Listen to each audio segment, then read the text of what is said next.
여러분이 잘 아는 대로 이 멘토링이라는 것이 이제 일상화가 됐어요. 근데 이 멘토링이라고 하는 건 서로 영향을 주고받으며 살아가는 거예요. 아마 여러분이 저도 그렇고 영향을 매일 받고 또 주기도 해요. 그죠? 저는 개인적으로 이 멘토링이 영향을 주는 거다. 그런 생각을 해요. 물론 학문적으로는 상향적 멘토링이 있고 하향적 멘토링이 있어요. 상향적 멘토링은 훌륭한 사람, 위대한 사람, 선생님, 또 나보다 연장자인 삶을 모범적으로 살아가는 모습을 보면서 나도 모르게 물들어가기도 하고 깨닫기도 하고 기준점을 갖기도 하는 거죠. 근데 하향적 멘토링은 나보다 어린 사람이 내 밑에 있는 사람에게 영향을 받는 거예요. 저는 이제 우리 세린교회에 사실은 우리 유치부 전도사님이 작년에 이제 여의도 순복음교회에 70만이 되는데 그 전임으로 가는 게 쉽지가 않아요. 근데 이제 거기에 되셨어요. 근데 이제 우리 임 목사님이 우리 상황이 이렇다. 그러니 1년만 더 좀 우리 아이들을 좀 케어했으면 좋겠다. 근데 그걸 수용하시더라고요. 그 모습이 참 저게 감동을 줬어요. 근데 요번에 또 이제 또 1년 뒤에 이렇게 이력서를 냈는데 합격이 됐어요. 그래서 이제 이번 주까지만 사역을 하고 이제 전임으로 가게 되는데 저는 어떻게 보면 딸 같기도 하고 어리지만 제가 두 가지를 영향을 받았어요. 하나는 무시로 기도하는 모습이에요. 다 무시로 성령 안에서 에베소서 6장의 전신갑주를 입고 사도 바울이 성령 안에서 무시로 기도하라. 그거를 우리 전도사님이 다 기도하는 거예요. 특히 이제 방언으로 기도하는데 사실은 그게 저에게 굉장한 영향력을 주었어요. 배웠어요, 제가. 또 하나는 본인이 여름 성경학교 부서 맡으면 보통 이제 끝났다. 그래서 뭐 책을 본다든가 쉰다든가 이렇게 친구도 만나고 막 이럴 텐데 2박 3일 동안 아동부 여름 성경학교 캠프에 같이 가서 또 봉사를 하는 모습을 보면서 제가 많은 걸 배웠어요. 저게 바로 영향력이구나. 그래서 그 뒤에 이제 제가 요즘에는 아예 아침에 우리 사모님이 싸주는 도시락을 새벽 기도에 가지고 오면 그냥 아예 새벽 기도가 출근이에요. 내 남은 인생을 좀 더 은퇴 이후에도 준비해서 잘 내가 우리 5, 6년생, 5, 8년생까지는 평균 100살까지는 산대요. 통계가. 그러니까 어쩔 수 없이 제가 살고 싶어 사는 게 아니라 100살까지 살 것 같아. 그래서 지금 매일 10,000보씩 걷고 이렇게 이제 음식 조절도 하고 어차피 살 거니까 건강하게 살다가 이게 영향력을 끼치고 살아야 되지 않겠는가. 우리 사모님이 들으면 아이고 큰일 났구나 이게 할지 모르지만은 어쨌든 이 흐름 자체가 지금 5, 6년, 5, 7년, 5, 8년 개띠까지는 100살까지 통계로 살게 돼 있대요. 50%는 산대요. 그러니까 저기도 50% 들어야 되지 않겠나. 그래서 제가 우리 김하연 전사님이 두 가지를 배웠어요. 여러분, 이 영향력이라고 하는 건 또 저는 그걸 보면서 이게 바로 하나님의 손길이구나. 그래서 공동체는 신비예요, 신비. 어느 때는 어린아이한테 배우잖아요. 어린아이한테도 배우잖아요. 왜? 어린아이들은 정직하거든요. 목사님이 전함을 옛날에 흡다가 그래, 흡다가 그래. 그러면 목사님, 할머니가 없다고 그러는데요. 애들은 정확하거든요. 그리고 아이들은 거짓말을 하면 이게 몸이 눈빛이 달라가지고 그래서 양심이 깨끗해요. 그죠? 그래서 그 아이들을 보면서 우리가 배우는 거예요. 이게 멘토링이라고 하는 건 위대한 사람, 위대한 좋은 책 읽고 내가 난 그 사람 알아? 사실은 위대한 사람의 영향은 잘 못 받아요. 지식으로, 정보로는 알고 있지만 가만히 보면 여러분이 셀에서, 공동체에서 많은 걸 배워요. 그죠? 저는 그게 주님의 손길이라고 봐요. 주님의 손길이 굉장한 것도 있지만 기적도 있지만은 이렇게 우리 주변에 이렇게 보면서 나는 저렇게 살면 안 되겠구나. 저렇게 행동해야겠구나. 저렇게 처신을 해야겠구나. 이제 그런 생각을 해봅니다. 오늘 본문은 목사님께서 읽어주신 이 본문은 이 그때라는 말이 나와요. 19절에. 그때가 언제냐면 갑자기 초대교회에 엄청난 핍박이 왔어요. 그래서 성도들이 흩어졌어요. 제자들도 흩어졌어요. 그런데 흩어져서 계속 유대인들에게만 복음을 전하는 거예요. 근데 왜 하나님께서 이 고난과 핍박이 왔는지 그 의미를 모르는 거예요. 이 관점이 늘 유대인들에게만 전해야 된다라고 하는, 이게 오랫동안 율법에 매여서 습관화된 거죠. 율법에 이방인과는 이렇게 같이 뭐를 하는 거는 율법에 이렇게 규정이 됐기 때문에. 그런데 핍박이 와서 스데반 사건에 의해 막 흩어졌는데, 흩어져서 이방인이잖아요. 헬라 사람들이잖아요. 그래서 이 19절 20절에 보면 스데반의 일로 일어난 환란으로 말미암아 흩어진 자들이 베니게와 구브로와 안디옥까지 이르러 유대인에게만, 우리 PPT 한번 띄워주실래요? 본문 유대인에게만 말씀을 전했어요. 유대인에게만. 근데 20절에 보니까 그 중에 구브로와, 뒤에 좀 띄워주실래요? 한번 같이 읽을까요? 우리 시작. 그 중에 구브로와 구레네 몇 사람이 안디옥에 이르러 헬라인에게도 말하여 주 예수를 전파하니. 헬라인은 이방인이에요. 유대인에게만 복음을 전했어요. 예수님을 전했는데 갑자기 구브로와 구레네 몇 사람이 안디옥에 가가지고는 헬라인에게, 이방인에게 주 예수 그리스도를 복음을 전했더니 놀랍게도 21절에 어떤 역사가 있었느냐면 주의 손이 그들과 함께 하심에 수많은 사람이 믿고 주께 돌아오더라. 주의 손이 임한 거예요. 여러분, 주의 손이 뭘까요? 주의 손이란 말은, 주는 로드, 우리의 주님, 하나님. 근데 좀 더 우리에게 와닿는 말씀은 역사의 주인, 우주 만물의 주인, 그 손이 복음을 전할 때 이방인들에게 임한 거예요. 놀랍게 깜짝 놀란 거예요. 그래서 베드로도 사실은 유대인이기 때문에 이 사도행전 10장 전에 11장 전에 10장에는 고넬료라고 하는 이방인이 하인을 보내서 자기를 초청할 때, 아니 내가 왜 이방인한테 가지? 근데 기도하다가 환상 가운데 본 게 있단 말이에요. 성령님이 갑자기 가라. 그래서 베드로가 막 속에는, 오랫동안 습관 속에는 가면 안 되는데 내가 가서 어떡하지? 이거 할례를 안 받은 사람들인데, 부정한 사람들, 계속 생각이 교차되는 거예요. 이미 본인이 가지고 있는 관점은 이방인에게는 내가 같이 식탁에 같이 앉을 수도 없고 집에 들어가도 안 되는 거예요.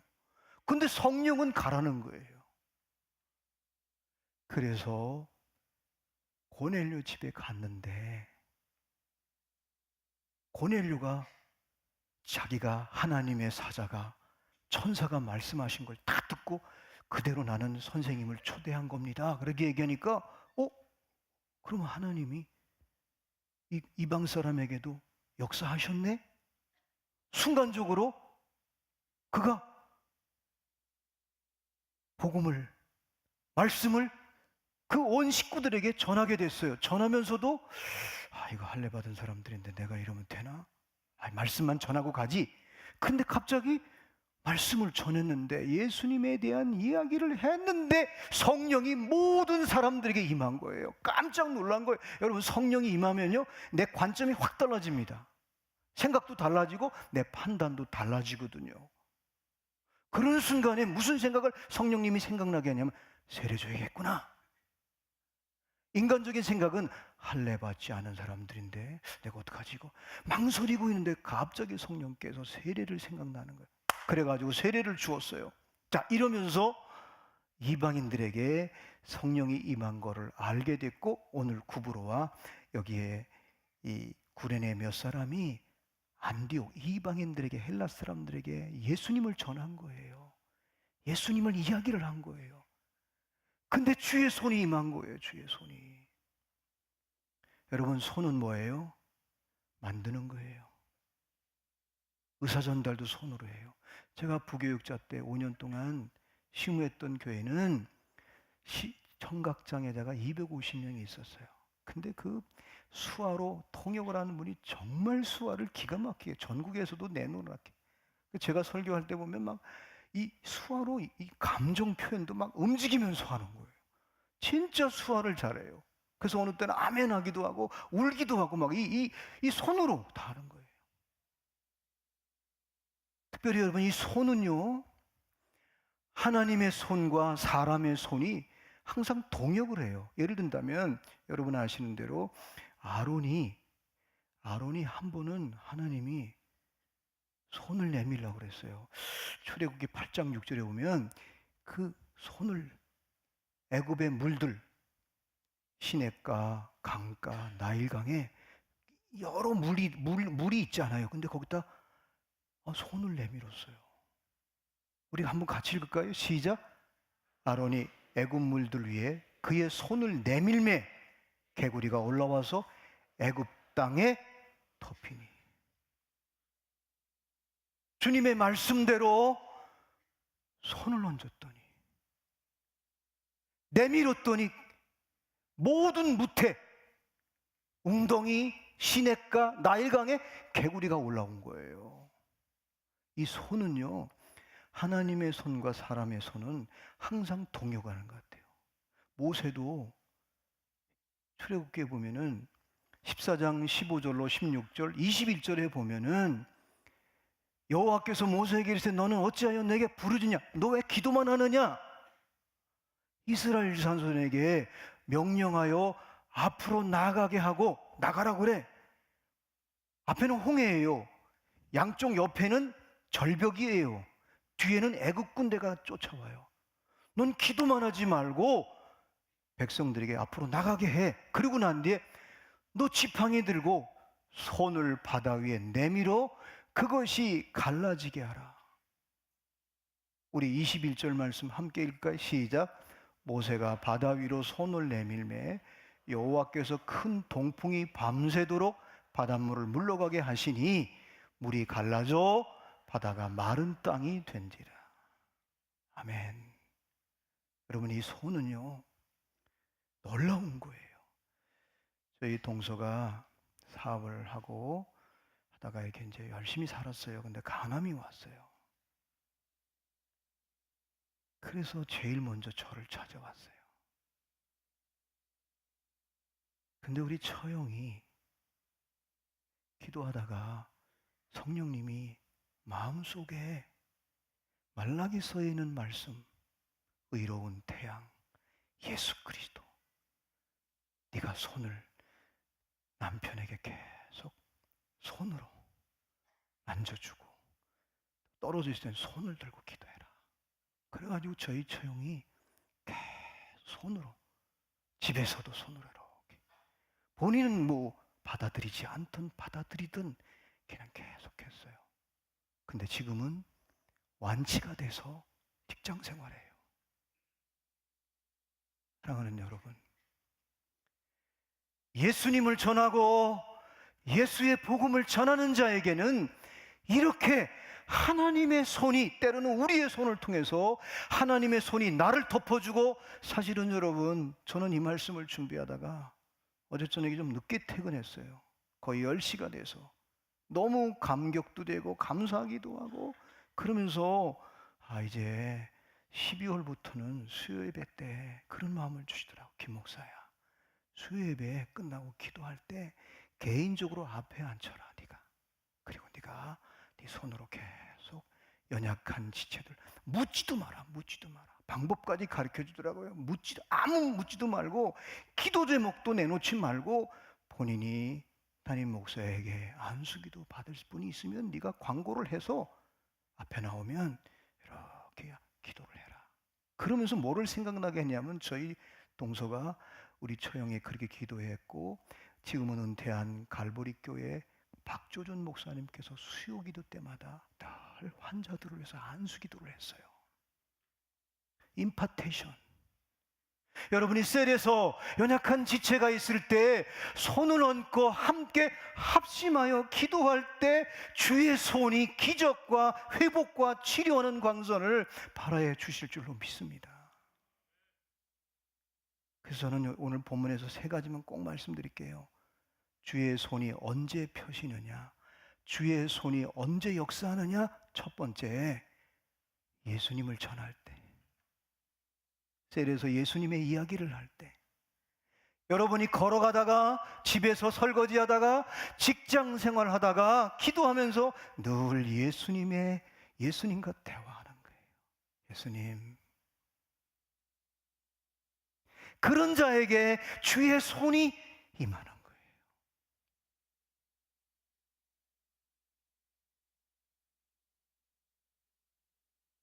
역사의 주인이시고 우리의 삶의 주관자가 되신 분. 특별히 여러분 자녀들에게 제가 잊지 못하는 것은 처음 전임을 할 때 새벽 기도를 늘 아침에 와서 기도하는 경안고등학교 교장 선생님이 제일 늦게 가요. 그래서 저하고 또 세 분하고 이제 경쟁이 붙었어.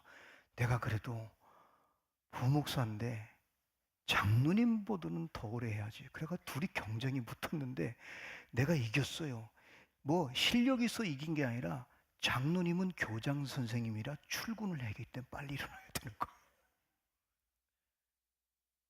근데 이분은 늘 자녀들에게, 아들이 셋이고 딸이 하나인데 중학교만 딱 들어가면 박사로 불러줘요.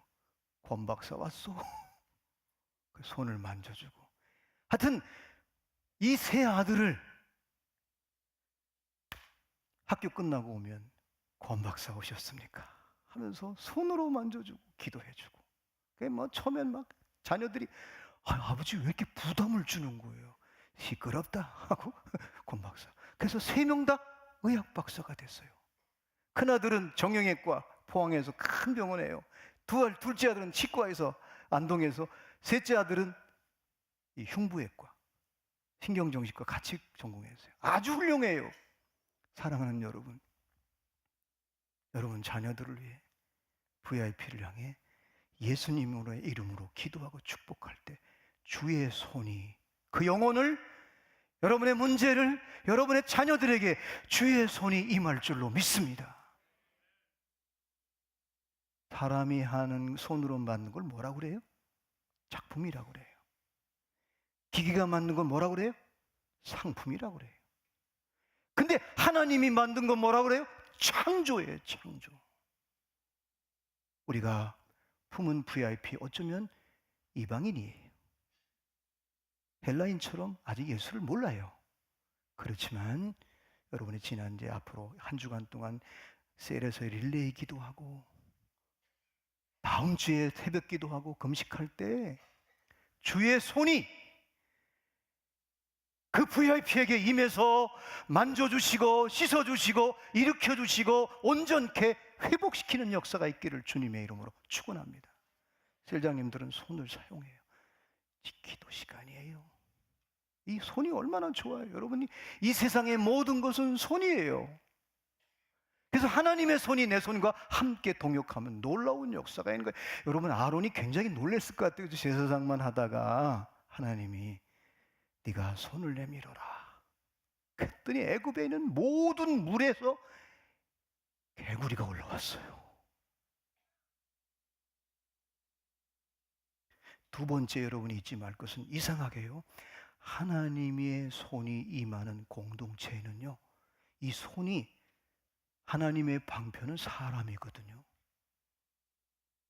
그래서 하나님이 이 안디옥에 누구를 보내느냐 하면 바나바를 보내요.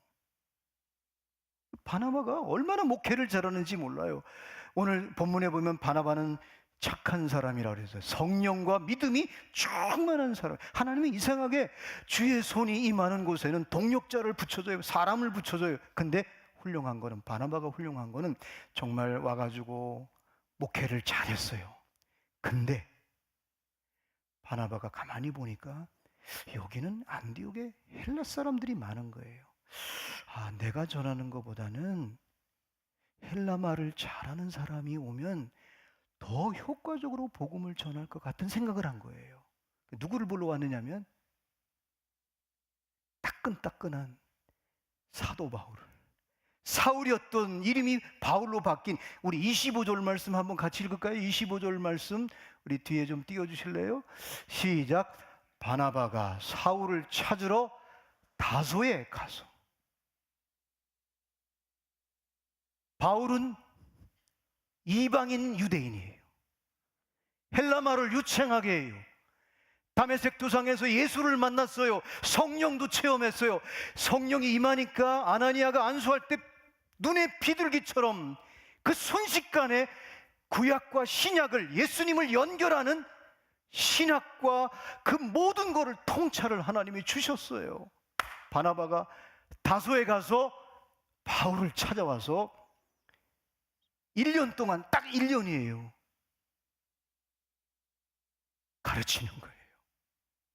여러분, 그래서 복음을 전하면 주의 손이 임하고 주의 손이 임하는 공동체에게는 반드시 동역자, 사람을 세운다는 거.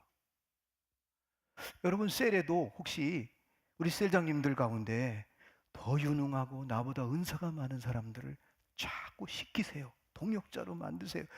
제가 지난번에 이거 할 때 지구촌 거 가서 깨달은 게 뭐냐면, 거기는 전도부장이 있고 교육부장이 있어요. 교육부장은 뭐 하는 사람이냐, 셀에서 교회 모든 여름 행사, 무슨 뭐 훈련이 있을 때마다 교육부장이 우리 셀 식구들을 전부 이거 받으셨어요? 안 받았으면 연결시켜주고 그거를 기도해요. 전도부장은 늘 셀 예배 드릴 때 요거를 제일 먼저 딱 갖다 놔요. 목적이, 셀 모임의 목적이 영혼 구원이니까. 교육부장은 계속 교회 모든 교육부 행사에 우리 셀 식구들을, 아이들을 계속 거기에 참여하게, 어느 때는 돈도 투자해주고 기도도 하고, 봉사부장은 간식 나누고 이런 걸. 그래서 제가 나중에 이제 예배 끝나고 난 뒤에 여기 셀은 북한 같아요 그랬어요. 그랬더니 전군의 간부와 그 셀 모두가 간부야. 근데 아주 유기체적으로 돌아가더라고요. 사랑하는 여러분, 여러분이 어느 때는 연약한 사람, 또 준비된 사람, 또 훈련이 필요한 사람에게 여러분이 동역자를 만드실 수 있기를 바랍니다. 이게 오늘 본문에서 굉장히 중요한 메시지예요. 바나바가 얼마든지 충분히 감당할 수 있지만은 나는 헬라 말이 유창하지가 않아. 그 말의 뉘앙스를 몰라요. 근데 바울은 너무 잘하는 거예요.